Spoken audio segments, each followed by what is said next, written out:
Hi, Mr. Richards here. Today's lesson is on inverse variation. Our key concept is just that, inverse variation. Y varies inversely as x if there is some non-zero constant k such that y equals k divided by x, or xy equals k, where x and y are not equal to 0. So in an inverse variation, the product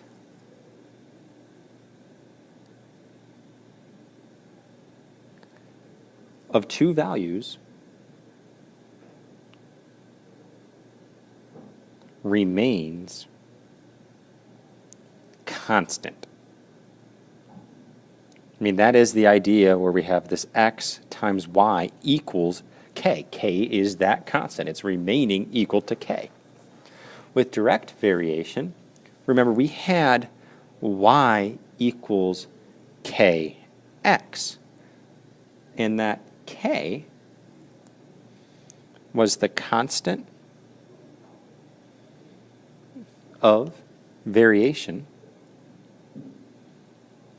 It was also called the constant of proportionality. In our first example, determine whether each table or equation represents an inverse or direct variation and explain. The first thing we want to check to see if it is an inverse relationship. If it were an inverse relationship, we would have x times y equaling the same number k. So if we just look at 6 times 3, 8 times 4, and 10 times 5, do they equal the same thing? Well, of course not, because that's 18, that's 32, and that is 50. And so they do not equal the same thing, so it's not going to be inverse. Then we can look to see if there is a direct variation. Well, if it were a direct variation, y would equal kx. And so 3 equals k times 6, 4 equals k times 8, and 5 equals k times 10. Is there a constant for k here that I can multiply? Yeah. K would be equal to 1/2, because 6 times 1/2 is 3, 8 times 1/2 is 4, 10 times 1/2 is 5. So this is a direct variation for our example 1a, and that direct variation could actually be written with the equation y equals 1/2 x, since 1/2 was our constant of variation. So if we look at B, is this an inverse variation? If it were, once again, x times y would need to equal k. And so we'll look. 1 times 12, 2 times 6, and 3 times 4. Well, that's 12, 12, and, well, 12. So yes, this is a inverse variation, since x times y does equal k, since the product is constant. Determine whether each table or equation represents an inverse or direct variation again. Well, negative 2xy equaling 20. Well, remember, we have xy needing to equal a constant k. So if we have negative 2xy equals 20, can we get this into that form? Well, yeah. If I divide by negative 2 on both sides, I would get the equation xy equals negative 10. And since xy is a constant, this equation does represent inverse variation. Then if we look at x equals 5/10 y, let's work to solve this so we have y equals. Well, if we divide or even multiply both sides here by 2, we would get 2x equals 2 times 5/10 is 1, or just y. So we do get the y equals 2x. Well, that is in the form of y equals kx, which is our direct variation. So hopefully you can notice on these examples where if we can get it into the form xy equals something, that's inverse. Here we can get it in the form y equals kx, so that's direct variation. Next, assume that y varies inversely as x. If y equals 5 when x equals 3, write an inverse variation equation that relates x and y. Our inverse variation equation is that x times y is going to equal k. And so our x is equal to 3, our y is equal to 5, and that's going to equal k. So 3 times 5 is 15 equals k. So the constant of variation is 15. So if we go back into our form here of xy equals k, we can simply say that xy is going to equal 15. And that is one way we can write this inverse variation equation. The other form comes from up here, y equals k divided by x. So if we used that form, y equals k divided by x, we would have the inverse variation equation of y equals 15 over x. So those are the two ways I could write this inverse variation equation. Next, we have the product rule for inverse variations. If x1, y1, and x2, y2 are solutions of an inverse variation, then the products x1, y1 and x2, y2 are equal. If we have x1, y1 being solutions of an inverse variation as well as x2, y2, well then x1, y1 is equal to k, and x2, y2 is also equal to that same k. So we can write then that x1, y1 equals k, and x2 times y2 equals k. And if we just use an identity property here, we can make the conclusion that x1, y1 is going to equal x2 times y2. And so that is going to be our product rule. So when we assume that y varies inversely as x, if y equals 5 when x equals 12, find x when y equals 5. Well, we'll start with our product rule. x1 times y1 equals x2 times y2. And what we'll do with this first y equals 5, x equals 12, this x1 we can say equals 12, and y1 we can say equals 5. And we'll put that in. 12 for x1, 5 for y1. We're looking for x2. So we'll just keep that as x2. And y2 is going to equal 15. So we can say x2 times 15. And if we solve this, 12 times 5 is 60, equals 15, we'll just reverse the order here, times x2. We'll divide by 15 on both sides of our equation to come up with a result of 4 for x2.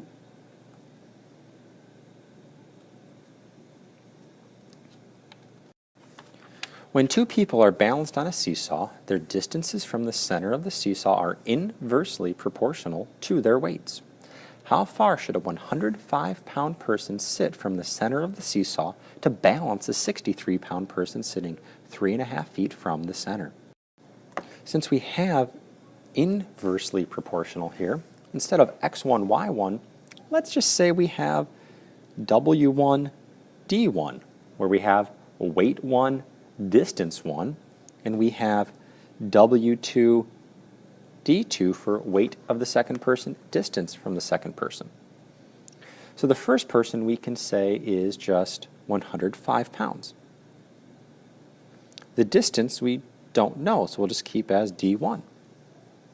The weight of the second person, let's call 63 pounds, and they are 3.5 feet from the center.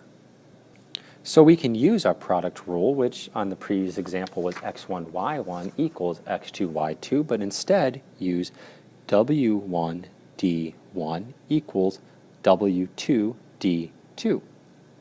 So 105 times d1 is equal to 63 times 3 5/10. So 105 d1 equals 63 times 3 5/10 is 220 5/10. And when we divide by the 105 on both sides of our equation, our distance for this person is going to be equal to 2 1/10 feet. So the person can sit 2 1/10 feet from the center to balance the seesaw. Next we get into graphing. Graph an inverse variation in which y equals 1 when x equals 4. Our first step, step 1, is to write an inverse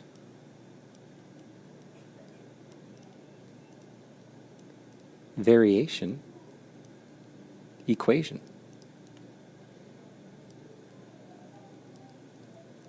And to do that, again, we have xy equals k. So 4 times 1 equals k. And 4 is our constant here. So when we go to write our equation, we could use the xy equals k form. So xy equals 4. Or we could write it in the y equals k divided by x, which would be y equals 4 divided by x. Now step 2 would be to choose values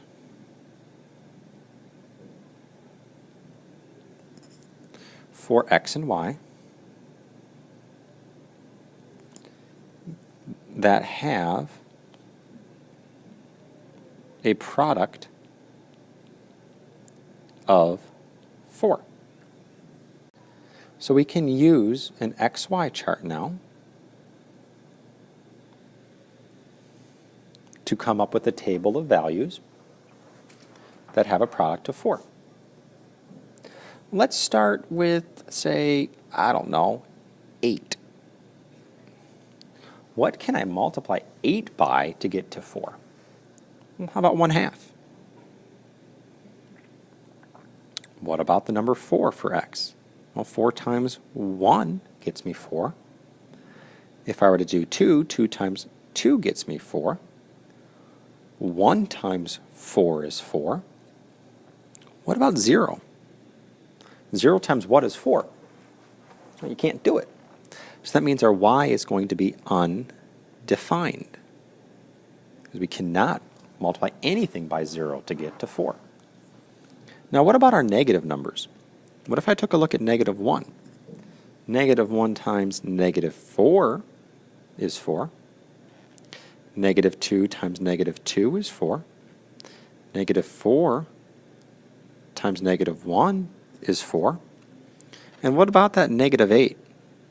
Well, negative 8 times negative 1/2 also gets me to a positive 4. And so this is what I'm going to look to graph now. And if I label these and count by, say, 2s, we have 2, 4, 6, 8, negative 2, negative 4, negative 6, negative 8. And going up our y-axis, 2, 4, 6, 8, and down it, -2, -4, -6, -8. Now I can look to draw points and graph here. We would have 8 for x, 1/2 for y. We would have 4, 1. We would have 2, 2, 1, 4. And then we can graph, and it looks like it's going in this type of graph. What about the other side? Well, we would have -1, -4, -2, -2, -4, -1, and -8, -1/2. And so this time we have a graph that looks on this side like this. Now notice, since y is undefined when x equals 0, there is no point on the graph when x equals 0. This graph is what's called a hyperbola. And notice, as we get closer and closer to x equaling 0, we don't quite touch it.